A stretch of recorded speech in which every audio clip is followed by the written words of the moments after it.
तैमूर सलीम झगड़ा पीटीआई के अहम रहनुमा हमारे साथ मौजूद हैं, उनको शामिल गुफ्तगू करते हैं। तैमूर साहब, बहुत शुक्रिया वक्त देने के लिए। तैमूर साहब, ये सबसे पहले तो मैं चाहूंगी कमेंट आपका। ये शाह साहब, क्योंकि कहा जा रहा था कि वाइस कैप्टन जब सामने होंगे, फ्रंट फुट से लीड करेंगे तो चीज़ें कुछ बेहतरी की जानिब जाएंगी, क्योंकि इलेक्शन सर पर है। लेकिन अब चूंकि शाह साहब भी गिरफ्तार हो गए दोबारा, एक तो उनकी गिरफ्तारी जिस तरीके से की गई वो एक डेफिनेटली काबिल मजम्मत है। वो तरीका एक एक्स जो हमारे फॉरेन मिनिस्टर हैं उनके साथ अपनाना, नो डाउट उस पर हम सब कंडेम करते हैं। कमेंट कीजिएगा। दूसरा, अब किस तरह से चीज़ों को देखा जाएगा, कौन फ्रंट फुट पर आकर चीज़ों को देखेगा?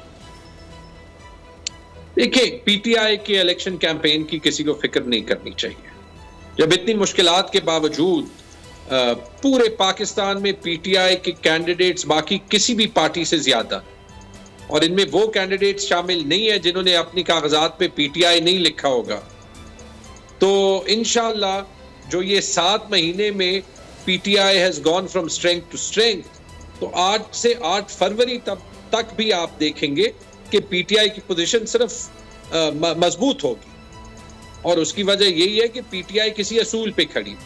अब आते हैं शाह साहब की गिरफ्तारी पे। मेरे ख्याल में इंतहाई शर्मनाक विजुअल्स थे पूरे पाकिस्तान के लिए। जैसे आपने कहा, 2 टाइम फॉरेन मिनिस्टर है। शाह साहब किसी को जाती तौर पे पसंद हो या ना पसंद हो, ही इज अ जेंटलमैन। वो उनका सियासी कद भी है, सियासी स्टेचर भी है, और वो उनका सियासी रवैया भी है, पोलाइट है, मुनासिब बात करते हैं कि कोई जो है वो उन पे कोई गलत इल्जाम नहीं लगाया लगा सकता। 70 साल की तकरीबन उनकी उम्र है, 5 ग्रैंड चिल्ड्रन उनके फैमिली है। ये हम क्या कर रहे हैं? देखिए, अगर हम अपने सियासतदानों की या अपने पॉलिटिकल लीडरशिप की कदर ना करें, तो जब कल ये लोग बाहर दुनिया में जाते हैं पाकिस्तान का केस प्लीड करने, तो बाहर की दुनिया इनका या पाकिस्तान की क्या कदर करे? क्यों हम अपने साथ ये करते हैं?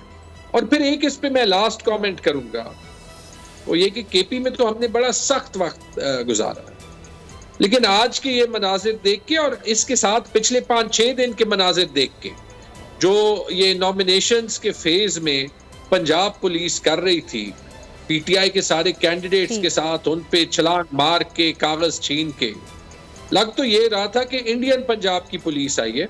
लेकिन एक मैं इस पे बात कहूंगा कि शहबाज शरीफ जब पेशावर आए थे, गलती से पेशावर में जब ब्लास्ट हुआ था, और बड़ी तकलीफ से उन्होंने कहा था कि केपी पुलिस पे किसी ने इन्वेस्टमेंट नहीं की, तो मुझे तो ये लगता है कि 42 साल शरीफों ने पंजाब पुलिस पे जो इन्वेस्टमेंट की, उसका जो नतीजा आज हम देख रहे हैं, उससे तो बेहतर है कि किसी स्टेट में पुलिस हो ही ना। और इस सब का जिम्मेदार जो है, हम ये लाडला पार्टी को करार सकते हैं। ठीक है, सब्सक्राइब करें और बेल दबाएं ताकि कोई खबर रह न जाए।